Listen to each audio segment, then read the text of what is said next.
Okay, ఇందాక మనం cool drink వేసి టెస్ట్ చేసాము, ఇప్పుడు మనం పాలు వేసి టెస్ట్ చేయబోతున్నాం. ఓకే సార్, నేను చేయొచ్చా? హ్యాపీ. చూడాలి, ఇది ఆన్లో ఉంది, చూడండి. ఆన్లో ఉంది, చూడొచ్చు మీరు.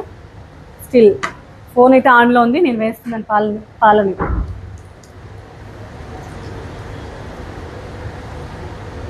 సో ఇన్ని రకాల పరీక్షలు చేసుకొని ఆ టెస్ట్ అంత సక్సెస్ అవుతుంది మోడల్. ఆ మోడల్ అంత డ్యూరబిలిటీ ఉంటుంది మోడల్.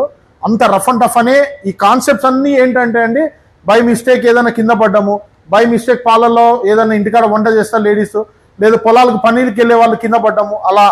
బ్రో నువ్వు కూడా రా బ్రో. యాక్చువల్గా మెయిన్గా పిల్లలతో చాలా ఇబ్బంది పడుతుంటారు లేడీస్. ఇంట్లో పిల్లలకి ఫోన్ ఇచ్చేసి వంట చేసుకుంటూ ఉంటారు. అలాంటప్పుడు ఫోన్ నీళ్ళలో పడేయడం చేస్తుంటారు. కానీ అలాంటి ప్రాబ్లం ఇప్పుడు మా లేడీస్కి లేదు.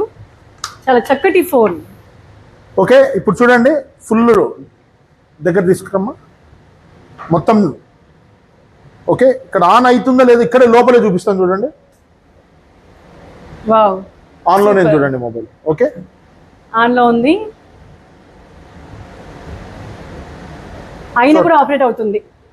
లోపల లిక్విడ్ ఉన్నా కూడా ఆపరేట్ అయ్యింది చూడండి. లోపల లిక్విడ్ ఉంది, అలాగే స్క్రీన్ పైన కూడా వాటర్ డ్రాప్లెట్స్ ఉన్నాయి.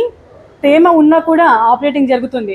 సో దీంట్లో ఒక చిన్న ప్రికాషన్ ఏంటంటే అండి, ఇలా ఏదైనా వాటర్ లో పడినా చేసినా హాఫ్ అన్ అవర్ తర్వాత ఛార్జ్ చేయండి. ఇది ఒక్క ప్రికాషనే మీరు తీసుకోవాల్సింది, ఇంకా వేరే ఏ ప్రికాషన్ అవసరం లేదు.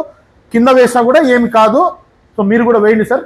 చిన్న గమనికండి, ఇలా పొరపాటున వాటర్లో కానీ ఎక్కడైనా కానీ వాటర్లో పడినప్పుడు ఒక హాఫ్ అన్ అవర్ తర్వాత ఛార్జింగ్ పెట్టాలి. చూపించండి ఒకసారి. సూపర్ అండి.